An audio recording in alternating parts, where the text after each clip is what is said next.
Hello student, आप सभी का स्वागत है आपकी अपनी क्लास में। आज देखिए फिर हम उसी क्रम में टॉपिक के बढ़ते हुए आपसे जो वादा किया था उसे पूरा करते हुए और आज यूपीटीयू का फिर पार्ट नंबर 3 लेकर आए हैं। अभी तक 2 वीडियो अपलोड कर चुके हैं। आप सभी के सहयोग से 2 दिन में उसमें काफ़ी अच्छे व्यूज़ मिल रहे हैं और स्टार्टिंग में हमारा वीडियो काफ़ी ग्रो भी कर रहा है। ये सब आप लोग का ही सहयोग है। उसी के क्रम में बढ़ते हुए टाइम ज़्यादा वेस्ट ना करते हुए फिर आपके लिए आज हम पार्ट नंबर 3 करके वीडियो कर लाए हैं। यूपीटीयू जो आपका एग्ज़ाम लगा है, ये आपका इसमें आपको मैं पूरे इतने इंपॉर्टेंट सवाल लगाऊंगा। अगर आप पूरा वीडियो देखेंगे लास्ट में तो आपको होमवर्क भी मिलेगा। जैसे कल में देखिए मैंने होमवर्क दिया था आपको, उनके सोल्यूशन भी आप मुझे मैसेज करिए तो मैं आपको सोल्यूशन भी करके दूंगा, क्योंकि पहले मैं आपको टॉपिक समझाऊंगा, उसके बाद उसका होमवर्क भी दूंगा। तो जिन बच्चे 12th पढ़ रहे हो या 11th पढ़ रहे हो, मेरा शुरुआत का वीडियो देखें, और जिन बच्चों को पेपर यूपीटीयू एग्जाम का देना है वो पूरा वीडियो देख के लास्ट में क्वेश्चन को हल भी करें, क्योंकि लास्ट में न्यूमेरिकल मैं आपको यूपीटीयू पे बेस्ड पे दूंगा। ठीक है, अब समय ना बेकार करें, जल्दी चलें क्योंकि आपका समय बहुत कीमती है। अब देखिए लेकर आए UPTU UPSC AKTU 2020 part number 3। ये देखिए आपके सामने सर्कुलर मोशन वृत्तिगत लेकर मैं आया हूँ। मोशन के मैंने कहा था अगली टॉपिक जो बनाऊंगा उसमें आपको मोशन लाऊंगा। इसके देखिए मेरे को इंपॉर्टेंट फॉर्मूले भी आपको लिख दिए, इसके सवाल मैं आपको लगवाऊंगा। आप पेन कॉपी लेके बैठे तो आपको ज़्यादा समझ में आएगा। ठीक, देखिए चूंकि 11 के टॉपिक है, आप 12 पास करने के बाद एग्जाम देते हैं तो 11 का बहुत से बच्चे भूल जाते हैं, इसलिए मैंने 11 के टॉपिक स्टार्ट किया है और कल से फिर मैं 12 के टॉपिक में वीडियो बनाऊंगा। ठीक, देखिए सबसे पहले क्या आता है वृत्ति गति। टॉपिक ये आता है सर वृत्ति गति होती क्या है, किसे कहते हैं वृत्ति गति, सर्कुलर मोशन क्या होता है। डिफिनीशन बिल्कुल नॉर्मल परिभाषा है। एयरफोर्स में इसका मैंने एक वीडियो बनाया है जिसकी लिंक आपको मिल जाएगी मेरे डिस्क्रिप्शन चैनल पे। आप वहाँ पे जाके भी उसकी लिंक को देखकर आप व्यक्तिगत समझ सकते हैं। वो मैंने एयरफोर्स के लिए बनाया था। ये आपका एग्जाम यूपीटीयू का है तो इसके क्वेश्चन आपका स्टैंडर्ड अच्छा रहेगा उससे। अब देखिए सपोज ये पॉइंट है, इस पॉइंट का हमने देखिए रेडियस बनाया, यहाँ पे ओ केंद्र हो गया, यहाँ पे पॉइंट पी मान लिया बेटा। इसके चारों देखिए वृत्त बनेगा तो पता आपको गोला बनता है, सर्किल आपको पता ही है। तो सेंटर से पूरा ले लीजिए ठीक से। ये सेंटर आप मान लीजिए, ये देखिए पॉइंट एक आपका आया ओ मिल गया। यहाँ पॉइंट मान लीजिए कोई पॉइंट है, यहाँ भी कोई पॉइंट है और आपका यहाँ भी कोई पॉइंट है। एक पॉइंट आप ए मान लीजिए, एक को बी मान लीजिए, एक को सी और एक को डी। सपोज हम ये मानते हैं कि कोई पॉइंट है ए पर एम द्रव्यमान का कोई पार्टिकल रखा है जिसे हम कण कहेंगे। एम इसका मास है, क्या है, एम इसका द्रव्यमान है। जब यहाँ पे कण होता है उसकी गति कैसे होती है, इस तरफ। जब यहाँ जड़ पहुँचता है तो इस तरफ, जब यहाँ कण पहुँचता है तो फिर इस तरफ, और जब यहाँ पे कण पहुँचता है तो इस तरफ। यानी आप ये समझ रहे हैं एक चीज़ देखने को मिलेगी आपको कि जब कण बार बार जा रहा है जिस बिंदु पर, उसकी दिशा क्या हो रही है, बदल रही है, पर वेग का परिमाण हमेशा नियत रहेगा। ये वृत्तिगत की डिफिनीशन, ये कह लीजिए कंडीशन है कि उसका वेग क्या रहेगा, वी रहेगा। बिंदु ए पर, बिंदु बी पर, बिंदु सी पर, बिंदु डी पर जितना भी वेग हो, पर उस वेग का जो परिमाण रहेगा, उसका जो मैग्नीट्यूड रहेगा वो इक्वल रहेगा। परिभाषा ये होती है वृत्तिगत की, बस समझ लीजिए डिफिनीशन क्या होती है। जब कोई कण किसी बिंदु के चारों ओर वृत्तीय पथ पर नियत वेग से, समान वेग से गति करता है तो कण की इस गति को वृत्तीय गति कहते हैं। इससे एग्जाम्पल मैं आपको अभी नहीं बताऊंगा, तो एग्जाम्पल के लिए आप मेरा एयरफोर्स का पार्ट नंबर 1 वीडियो देखेंगे, पार्ट नंबर 2 तो उसमें आपको वृत्तिगत मिलेगी, आप वहाँ समझ लीजिएगा। टॉपिक मैंने बताया था कि आपको 2-3 एग्जाम्पल इससे होते हैं। ओरल 1 मिनट बता दूँ फटाफट, एग्जाम में भूल लेते हैं कभी कभी कि वृत्तिगत सूर्य के चारों घूमना किसका एग्जाम्पल है, वृत्तिगत का। वृत्तिगत किससे उत्पन्न होती है, अभिकेंद्र बल से। और अभिकेंद्र बल कहाँ से मिलता है बेटा, पृथ्वी के गुरुत्वाकर्षण बल से। ऐसे ही जब इलेक्ट्रॉन नाभिक के चारों चक्कर लगाते हैं तो उन्हें भी अभिकेंद्र बल मिलता है, पर कहाँ से, नाभिक और इलेक्ट्रॉन के बीच वैद्युत आकर्षण बल से। क्योंकि नाभिक होता है पॉजिटिव, इलेक्ट्रॉन होता है निगेटिव। ये कॉन्सेप्ट वाली थ्योरी बता रहा हूँ बेटा आपको, कोई डीपली इतना बताता नहीं है। थर्ड बार आप देखेंगे तो अगर कोई वाहन मोड़ से मुड़ता है तो वो भी वृत्तिगत करता है, पर उससे अभिकेंद्र बल कहाँ से मिलता है, सड़क के और टायर के बीच के घर्षण बल से। एक और लिख लीजिए, अगर किसी पत्थर को आप धागे से बांध के वृत्त में घुमाएं, या कोई जल से भरी बाल्टी, क्वेश्चन आते हैं अक्सर कि जल से भरी बाल्टी को वृत्त में घुमाने पर पानी नीचे नहीं गिरता या तली का पानी नीचे नहीं गिरता, क्यों? क्योंकि जैसे बाल्टी होती है ऊपर की ओर तो उसके तली के ऊपर एक अभिकेंद्र बल लगता है नीचे की ओर, और अपकेंद्र बल लगता है, अपकेंद्र बल ऊपर की ओर, जो जल को ऊपर तली को दबाए रखता है और जल नीचे नहीं गिरता। ये भी वृत्तिगत का एग्जाम्पल है। और एक और बताया मैंने, धागे को पत्थर से बांध कर वृत्त में घुमाएं तो वो भी एक केंद्र बल को उत्पन्न करेगा। उसका भी केंद्र बल कहाँ से मिलेगा, तनाव से। किसके, धागे के तनाव से। ये कुछ क्लियर हुआ आपको। अब देखिए जब वो व्यक्तिगत करेगा तो उस पर केंद्र की ओर एक त्वरण उत्पन्न हो जाएगा। नॉर्मल सी बात है, इसे बोलेंगे अभिकेंद्र त्वरण। क्या बोलेंगे, अभिकेंद्र त्वरण। और इस अभिकेंद्र त्वरण के कारण एक बल भी उत्पन्न होगा, इससे बोलेंगे अभिकेंद्र बल, एफ। ध्यान दीजिएगा, एफ। ठीक, तो ऑटोमेटिक देखिए आप बना केंद्र की ओर तो परिभाषा क्या बनी, हमें अभिकेंद्र बल यानी सेंटीपिटल फोर्स। क्लियर हुआ। इसी में अगर पॉइंट हम ए और पॉइंट बी को उच्चतम न्यूनतम बिंदु मान ले, सपोज, या आप कोई स्ट्रक्चर बनाएं, आप स्ट्रक्चर करके ऊर्ध्वाधर वृत्त गति होती है आपकी। 2 गतियाँ होती है वृत्ति गति, एक ऊर्ध्वाधर वृत्त में गति, एक क्षैतिज वृत्त में गति। उसके फॉर्मूले थोड़ा बता दें। जैसे मान लीजिए अपन पॉइंट है एक आपका, ध्यान दीजिए, सवाल इसके बहुत आते हैं कंपटीशन एग्जामिनेशन में। ये आपका एक पॉइंट हो गया, इसको केंद्र मान लिया, त्रिज्या इसकी आर हो गई बेटा, एक पॉइंट इसका ए हो गया, एक पॉइंट इसका बी हो गया। सपोज कहीं से घूमते हुए गया और कर्ण मान लीजिए यहाँ पहुँचा, सपोज बिंदु पी पर, तो ऑटोमेटिक इसका भार कहाँ लगेगा बेटा, कहाँ लगेगा, नीचे की ओर। इसके दो घटक होंगे, एक तल की दिशा में, एक तल के अपोजिट दिशा में। क्या होगा हमेशा एम जी साइन थीटा, क्या होगा एम जी साइन थीटा, और लंबवत क्या रहेगा हमेशा थीटा कोण से, एम जी कॉस थीटा, याद रहेगा एम जी कॉस थीटा। यहाँ क्या रहेगा अंदर की ओर तनाव टी, तो एक देखिए फॉर्मूला निकलता है यहाँ से T minus M G cos theta, बहुत इंपॉर्टेंट फॉर्मूला है, बराबर M V square upon R, याद रहेगा M V square upon R. इसको आप ए पॉइंट मान लीजिए। जब कण ए बिंदु पे पहुँचेगा तो ए बिंदु पर उसकी चाल क्या रहेगी, वी ए दिशा रहेगी इस तरफ, लेकिन और बिंदु बी पे चाल क्या रहेगी, वी बी। तनाव क्या रहेगा इसका नीचे की ओर टी ए, इसका तनाव क्या रहेगा अंदर की ओर टी बी, और इसका तनाव भार कहाँ लगेगा, नीचे की ओर एम जी। जब कण बिंदु ए पर आएगा तो भार कहाँ लगेगा, नीचे की ओर, तनाव रहेगा नीचे की ओर, तो फॉर्मूला बनेगा T A plus M G. देखिए दिख रहा होगा फॉर्मूला मैंने लिखा भी है, T A plus M G बराबर M V square upon R. पर ये कब होगा मालूम बेटा, जब बिंदु ए पर कोई वस्तु होगी वृत्त के जब उच्चतम बिंदु पहुंचेगी तो उसका भार कहाँ लगता है हमेशा, डाउनवर्ड नीचे की ओर, तनाव भी कहाँ रहेगा नीचे की ओर, पर अब केंद्र पर क्या रहेगा ऊपर की ओर, तभी वो चक्कर लगाएगा। तो क्या बना, T A plus M G बराबर M V square upon R. और जब वही कण घूमकर नीचे बिंदु बी पर आएगा, नीचे जाएगा, जब बिंदु बी पर आएगा तो उसका तनाव कहाँ रहेगा, फिर केंद्र की ओर, जो ऐसे पकड़े उसको है ना, कार धागे से पत्थर बांध के घुमाए तो तनाव लगता है ऊपर की ओर, भार कहाँ रहेगा नीचे की ओर, तो जाएगा T B minus M G. Formula लिखा है मैंने, लिख देता हूँ ना, दिख रहा हो उधर साइड में, T B minus M G बराबर M V square, M capital कर लीजिए चाहे, M V B square upon R. इन्हीं दो फॉर्मूले को सॉल्व करके दो फॉर्मूले बनते हैं, एक उच्चतम बिंदु चाल का और एक निम्नतम बिंदु चाल का, जिसका एक फॉर्मूला होता है रूट जी आर और एक होता है रूट 5 जी आर। ये देखिए लिखा हुआ है, रूट जी आर होता है उच्चतम बिंदु पे बेटा, और निम्नतम पे क्या होता है रूट 5 जी आर। याद रखिएगा रूट जी आर, ये होता है रूट 5 जी आर, ठीक, उच्चतम बिंदु और निम्नतम बिंदु। सवाल इसके बहुत आते हैं कंपटीशन लेवल पे, ध्यान रखिएगा। और उदाहरण वृत्त पे झुकाव और मोड़ के झुकाव के भी सवाल आपको लगवाता हूँ, उससे आपको और क्लियर हो जाएगा कि न्यूमेरिकल किस टाइप एग्जाम में पूछे जाते हैं। और वीडियो के लास्ट में आपको मैं होमवर्क भी दूंगा, जैसे कल दिया था मैंने, उससे आपको न्यूमेरिकल और प्रैक्टिस होगी। अब देखिए आगे चलते हैं न्यूमेरिकल पे। कॉन्सेप्ट हमने कुछ आया व्यक्तिगत का, ये कॉन्सेप्ट था, ये उदाहरण वृत्त में गति, इन दो के सवाल एग्जाम में बहुत पूछे जाते हैं, बहुत पूछे जाते हैं। अब देखिए मैं आता हूँ न्यूमेरिकल पे, उसके पहले कुछ फॉर्मूले देखिए मैंने साइड में लिख दिए हैं। फॉर्मूले आप थोड़ा ध्यान देंगे तो आपको न्यूमेरिकल लगाने में और इजी होगा, क्योंकि न्यूमेरिकल के लिए जब तक फॉर्मूले नहीं आते तब तक आपको न्यूमेरिकल भी नहीं आएंगे, भले आप न्यूमेरिकल को रट लें। और न्यूमेरिकल कभी रटे नहीं जाते बल्कि समझे जाते हैं, आप भी जानते हैं और हम भी। देखिए पहला क्वेश्चन चलते हैं हम लोग, आपको फॉर्मूले में लिखे साइड में, फॉर्मूला पढ़ता जाऊँगा मैं। क्वेश्चन कह रहा है एक 40 सेंटीमीटर लंबी डोरी के सिरे पर, कितना बढ़िया सवाल देखिए आपको दिया है, और जिसका क्वेश्चन आप लगाते जाएंगे उतना ही आपको सवाल क्या होगा, क्लियर होता जाएगा बेटा, ठीक।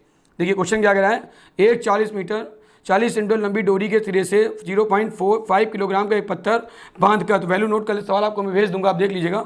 एक 40 सेंटीमीटर लंबी डोरी से, डोरी कितनी होगी, लंबाई आप एल कह सकते हैं, कुछ भी कह लीजिए, एल कह लीजिए चाहे, एल क्या हुआ 40 सेंटीमीटर, इसको बनाओ मीटर तो क्या होगा 0.4 मीटर। ये आपका पहला क्वेश्चन है, ध्यान दीजिएगा। फिर कह रहा है 0.5 किलोग्राम का पत्थर, तो एम कितना हो गया 0.5 किलोग्राम। बहुत बढ़िया सवाल लेकर आया हूँ मैं आपका एग्जाम के दृष्टि से, ठीक। 0.5 ग्राम पत्थर बांधकर उदाहरण वृत्त में घुमा रहा है, आया पॉइंट, उदाहरण वृत्त में घुमा रहा है, यानी ऐसे, ठीक। ये पत्थर यहाँ बंधा हुआ है, मान लीजिए क्या होता है, ऐसे घुमा रहा है, ये पॉइंट होगा, कहाँ घुमा रहा है, निम्नतम बिंदु पर, नीचे पत्थर लटकेगा, ये बी और ये ए। कह रहा है उदाहरण वृत्त में घुमा रहा है, वृत्त के निम्नतम बिंदु पर, यहाँ पूछा उसने चाल, ये देखो वृत्त के निम्नतम बिंदु पर उसकी चाल दी है कितनी, वी बी, कितनी दी है चाल, 3 मीटर पर सेकेंड। वेरी गुड, क्या सवाल है देखिए, मैंने समझाया आपको कॉन्सेप्ट, उसका सवाल आ गया, 3 मीटर पर सेकेंड है। तो इस बिंदु पर डोरी में तनाव कितना होगा, सिंपल तनाव पूछा है बेटा, केवल टी बी का मान पूछा है, क्वेश्चन मार्क। फॉर्मूला मैंने बताया था, आपको याद होगा कि जब ऊपर की ओर जाएगा बिंदु, यहाँ पे सेंटर ओ लगेगा, जब बिंदु ए पे तनाव कहाँ रहेगा, नीचे की ओर, भार भी कहाँ रहेगा, नीचे की ओर, लेकिन जैसे बिंदु बी पे पहुंचेगा भार रहेगा वो नीचे की ओर और तनाव रहेगा बेटा ऊपर की ओर। तो फॉर्मूला क्या आएगा, निम्नतम बिंदु के लिए, ध्यान दीजिएगा, सवाल उच्चतम का भी आता है, निम्नतम बिंदु पर तनाव, निम्नतम बिंदु पर तनाव। फॉर्मूला क्या आएगा तनाव का, टी बी माइनस देखो एम जी रहेगा, क्योंकि आपको पता है नीचे लग रहा है भार, बराबर एम वी बी आप कर सकते हैं square upon R. Clear, V B का मान यहाँ पे लिख लीजिए, मैंने नीचे लिखा है, फिर भी ऊपर आपको दिखा न दे तो आप ऊपर लिख लीजिए 3 मीटर पर सेकेंड। सॉल्व करिए, वैल्यू देखिए तो क्या दिया है, टी बी बराबर, सॉल्व करेंगे उस टाइम देखकर एम कॉमन ले लेंगे तो आपका आएगा V B square upon R plus G बन जाएगा, चूंकि माइनस से प्लस हो जाएगा। आप मान रखिए 0.5 आया एम का मान, वी बी आपको दिया 3 बेटा, आर का मान आपको क्वेश्चन दिया 0.4, चूंकि हमने यहाँ सॉल्व कर लिया, प्लस जी आपका दिया क्वेश्चन में 10, सॉल्व में दिया था बेटा। सॉल्व करेंगे देखो तो क्या आएगा 0.5, ध्यान दीजिएगा अच्छे से, पॉइंट यहाँ हटाएंगे ऊपर 30 हो जाएगा, 4 से 30 कटेगा नहीं, लघुशल लेंगे 40, 40 30 70 हो गया बेटा, 70/4 आया, 4 से डिवाइड करेंगे कटेगा नहीं, सॉल्व करिए तो क्या आएगी देखिए वैल्यू, पॉइंट से गुणा करेंगे इसका, 7 में 35 हो गया, 35.0 कोई महत्व नहीं होता बेटा, 35/4 डिवाइड करिए 4 से तो कितना आएगा 4 8 जा 32, कितना बचा बेटा 8.32, मतलब समझे वैल्यू कितनी दी आपकी, 1 मिनट देखते हैं कुछ गड़बड़ तो नहीं हो गया, प्लस mg सही लिखा है आपने, vb का मान आपको दिया है क्वेश्चन में शायद, कितना दिया v का मान बेटा देखो 3 दिया है, 0.40 आपने ठीक किया, 9.8, अच्छा जी का वैसे 9.8 रखा है, चलिए कोई बात नहीं, हम जी से 10 लगा के लगाते हैं, कोई दिक्कत नहीं है, सॉल्व तो आ जाता है, जी का मान 10 रखो, 9.8 डिपेंड ऑन क्वेश्चन।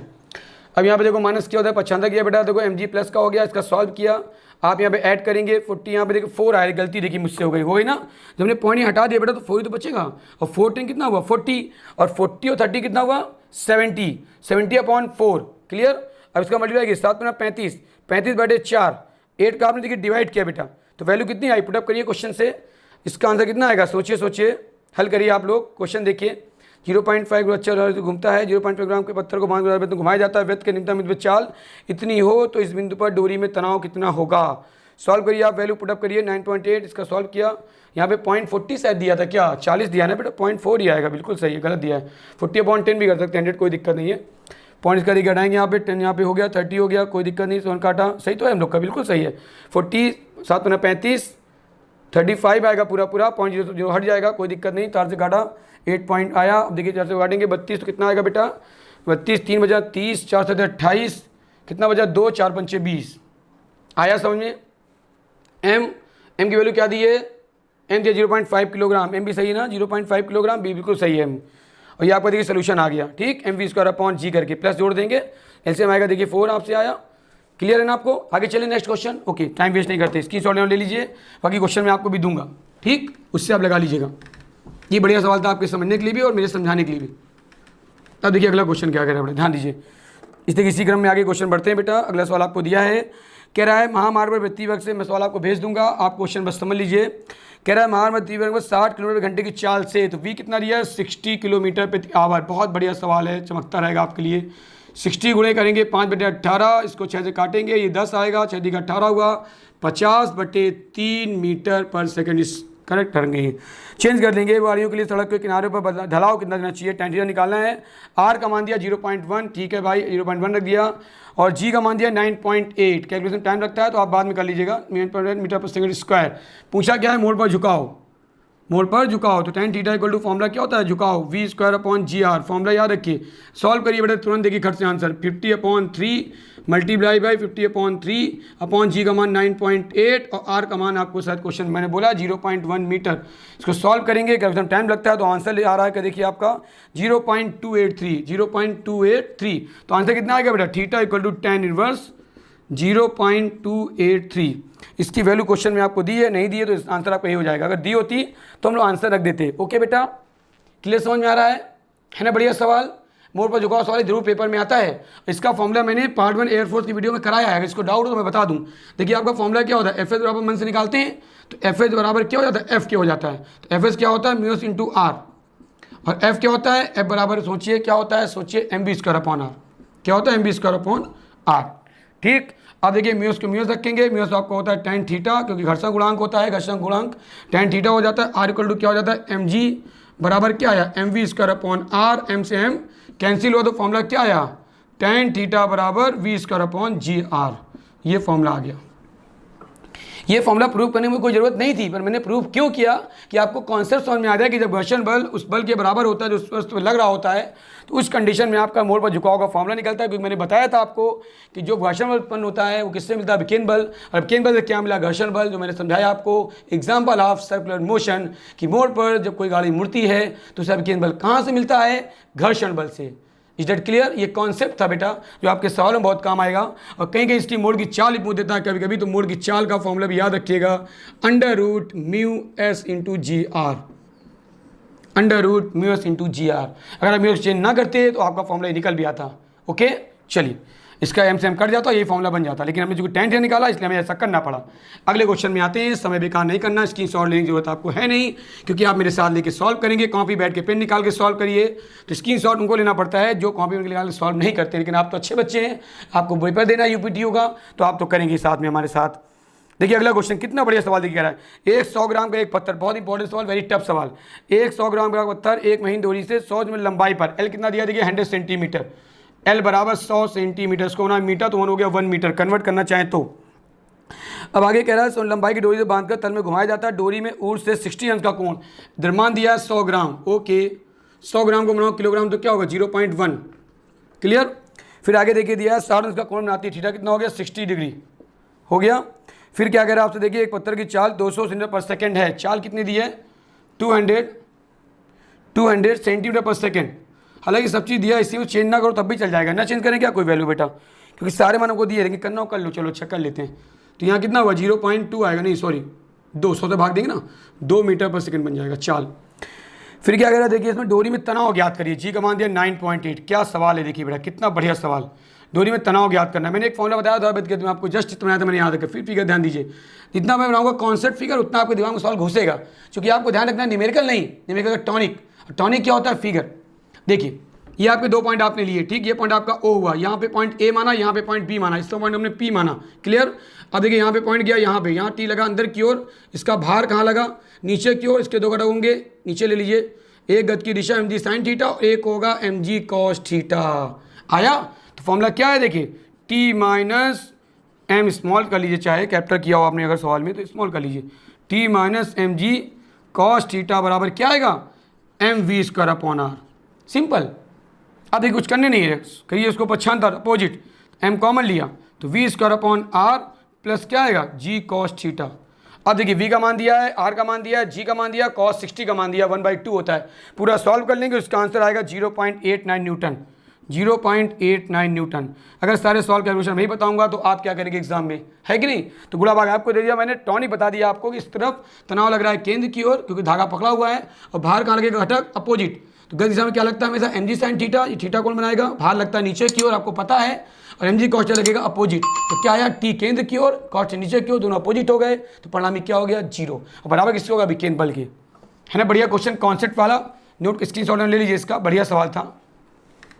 मैं आपको देखिए कम टाइम में ज़्यादा सवाल लगाने प्रयास कर रहा हूँ, इसलिए इतनी तेज चल रहा हूँ। अगर मैं धीमे धीमे चलूँगा तो आपका पेपर यूपीटीयू हो जाएगा और आप सवाल लगाते ही रह जाएंगे, ये भी आप ध्यान रखिएगा। आपको सवाल कम टाइम में तैयार करना है, जिसलिए बहुत एक समय वेस्ट ना करें आप लोग। क्वेश्चन देखिए ये दिया है, घड़ी सेकंड, बहुत सवाल याद आता है, इसको बाद में बता दूं, घड़ी सेकंड वाली सुई पहले बता दूं कॉन्सेप्ट वाला। एक कार सड़क के मोड़ को 10 मीटर पर सेकंड चाल से पार कर रही है, घर्षण गुणांक 0.5, तो आगे सवाल वही वाला जो मैंने बताया था आपको, मोड़ पर चाल का सवाल बहुत आता है पेपर में एग्जाम में। एक कार सड़क के मोड़ पर 10 मीटर पर सेकंड चाल चले, वी कितना हो गया 10 मीटर पर सेकंड। फिर क्या कह रहा है बेटा, पार कर रही है यदि घर्षण गुणांक 0.5 हो, यानी घर्षण गुणांक यानी म्यूएस 0.5 हो, इसका कोई मात्रा नहीं होता, तो ज्ञात करिए कार के मुंडलिक पथ की त्रिज्या, और जी का मान दिया है 10 मीटर पर सेकंड स्क्वायर। ठीक, सोल्यूशन क्या लगाएंगे आप, वी मैक्स आपको निकालना क्या है इसमें बेटा। देखिए उसने पूछा आपसे, ध्यान दीजिए, त्रिज्या पूछा, आर पूछा, क्वेश्चन मार्क। फॉर्मूला क्या होता है, मोड़ पर वाहन की अधिकतम चाल का फॉर्मूला पढ़ा होगा आपने, मोड़ पर वाहन की चाल, मोड़ पर वाहन की चाल या मुड़ते समय वाहन की चाल, इसमें आपका और आएगा समझ में एक सवाल। तो क्या है, v बराबर वी मैक्स कर लीजिए mu S into G R. तो यहाँ से क्या है देखिए, वर्क करिए तो V square upon mu S, देखिए रूट हट जाएगा, mu S into G R बचेगा, तो आर इक्वल टू क्या आएगा, देखिए आर इक्वल टू आएगा बेटा वी स्क्वायर अपॉन बेटा म्यू एस इंटू जी। मान रखिए वी का मान कितना दिया 10 गुणे 10 बटे 0.5 गुणे 10, 10 से 10 कैंसिल, पॉइंट इसका है तो ऊपर 100 बढ़ गया, तो आर इक्वल टू कितना हो गया बेटा, सोचिए सोचिए, सर नहीं आ रहा है, अरे 100 मीटर आएगा बेटा, आंसर आ गया। लेकिन एक मिनट, त्रिज्या इसने आपको दिए क्वेश्चन देखिए 20, इसका सवाल समझिए, यानी पथ की त्रिज्या आपको ज्ञात करनी थी r, आपने v का स्क्वायर किया, बिल्कुल सही किया, 10 का स्क्वायर है मीटर पर सेकंड, 10 का 10 किया, वेरी गुड। 10 का 100 कैसे हो गया भाई, देखना पड़ेगा मुझको, एक मिनट, यहाँ पे 10 कैसे आया, अच्छा पॉइंट आपने हटाया था, बिल्कुल सही है। म्यूस आपको दिया 0.5, ठीक है, v आपको दिया 10, वेरी गुड। त्रिज्या आपको r निकालनी है 10 मीटर पर सेकेंड, आप इसको सॉल्व करेंगे तो r का मान इसमें 20 आ रहा है भाई, 20 कैसे आ रहा है, अरे 5 रह गया भाई, 5 रह गया, तो कैसे आएगा, 5 से काटेंगे नहीं बेटा, 20 मीटर। क्लियर हुआ बेटा, कॉन्सेप्ट क्लियर हुआ, ओके। एक दो क्वेश्चन मैं और लगवा दूँ आपको अच्छे से, क्योंकि वीडियो लंबा इसलिए जा रहा है क्योंकि आपको सवाल अगर देने हैं तो कुछ तो बेटा लंबा करना पड़ेगा, आप समझ सकते हैं। अगला क्वेश्चन देखिए, बहुत अच्छा सवाल इसका लेकर आया हूँ मैं आपके लिए, आप ध्यान दीजिएगा तो आपको सवाल अच्छे तौर समझ में आएंगे। जितने क्वेश्चन आप लगाते जाएंगे उतने सवाल आपको समझ में आते जाएंगे। लास्ट क्वेश्चन देखिए दिया आपका, एक घड़ी की सेकंड वाली सुई, इसके सवाल बहुत आते हैं, नोट कर लीजिए इसको हिंट में। अगर कभी सेकंड वाली सुई आ जाए, सेकंड वाली सुई, फिर मिनट वाली सुई, ये क्या है, हिंट है, नोट कर लीजिए, बहुत इंपॉर्टेंट सवाल इसका एक आता है एग्जाम में। मिनट वाली सुई, फिर घंटे वाली सुई, तीनों सुई। जब मिनट वाली सुई का आवर्तकाल आएगा तो कितना आएगा सर, 1 मिनट आएगा, 60 सेकेंड हो गया। फिर मिनट वाली सुई का आवर्तकाल आएगा तो क्या होगा सर, 1 घंटा होगा, 3600 सेकेंड आएगा, क्योंकि एक सुई 1 घंटे में चक्कर लगाती है, ये सुई 1 मिनट में चक्कर लगाती है, ये सुई 12 घंटे में चक्कर लगाती है। तो क्या हुआ, 12 गुणे 3600 आएगा सेकेंड सर, आ रहा बेटा। और बस इसके बाद सवाल हलवा हो गया। क्वेश्चन में क्या कह रहा है, एक घड़ी के सेकंड वाली सुई की लंबाई 3 सेंटीमीटर है, लंबाई मतलब त्रिज्या आर रख लीजिए 3 सेंटीमीटर है, और कह रहा है उसकी त्रिज्या 3 सेंटीमीटर है, तो उसके लिए रेखीय वेग कोणीय वेग ज्ञात करो। नो प्रॉब्लम, रेखीय वेग का formula v = r omega, omega = ध्यान रखना, ओमेगा क्या होता है 2π/t। तो पहले कोणीय वेग पूछा है, सॉरी पहले कोणीय वेग निकाल लो, चलो इसको निकाल दो। ओमेगा क्या होगा 2π/t, हल कर लिए बेटा, 3 गुणे 2π/t कितना रखोगे, सेकंड सुई कौन सी है बेटा, सेकंड वाली, क्या होगा इसका 1 मिनट आया। देखिए समझिए, ध्यान दीजिएगा, एक तो सेकंड सुई होगी सेकंड वाली, और सवाल दिया एक घड़ी की सेकंड सुई की लंबाई 3 सेंटीमीटर है, कह रहा है इसकी नोक का कोणीय वेग कितना होगा, तो एक सेकंड सुई चक्कर लगाएगी तो 1 मिनट लेगी, कितना लेगी 1 मिनट, यानी 60 सेकंड। तो कितना हुआ 60, काट दीजिए, कितना आया, पाई भी कट गया, तो π/10, v = π/10 सेकेंड आंसर। आपको एक निकालना है कोणीय वेग, तो भी निकाल लीजिए आप, कोणीय वेग इधर आ जाइए, उधर जगह नहीं है सर, जगह दे दीजिए, दे दिया हमने। कोणीय वेग एंगुलर वेलोसिटी होता है 2π/t, डायरेक्ट कर दीजिए, 2π/60 हो गया, 2 से काटा 30 आया, तो कितना आ गया सर π/30, कितना मात्रक इसका होगा, रेडियन प्रति सेकेंड, क्या होगा रेडियन प्रति सेकेंड, आया मात्रक π/30, ये π/10।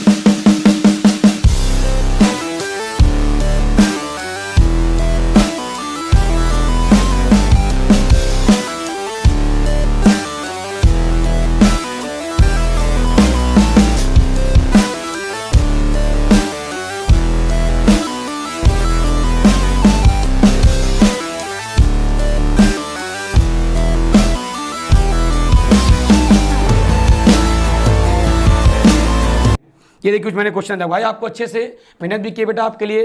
देखिए पसीना भी बहा रहा हूँ, तो कहीं ना कहीं पसीना आपका यूपी एग्जाम अच्छे नंबर आएंगे, सरकारी कॉलेज आपको मिल जाएगा, तो कम से कम मेरी मेहनत सफल हो जाएगी। और मैं ऐसे ही क्वेश्चन अच्छे से क्वेश्चन आपको आज होमवर्क भी दूंगा, तो लास्ट वीडियो देखिएगा, लास्ट में क्वेश्चन आपको मिलेंगे, उन्हें आप सॉल्व करिएगा, और जो प्रॉब्लम आए बताना, मैं आपको सॉल्व करके सॉल्व फिर लगा दूंगा। स्क्रीनशॉट ले लीजिए।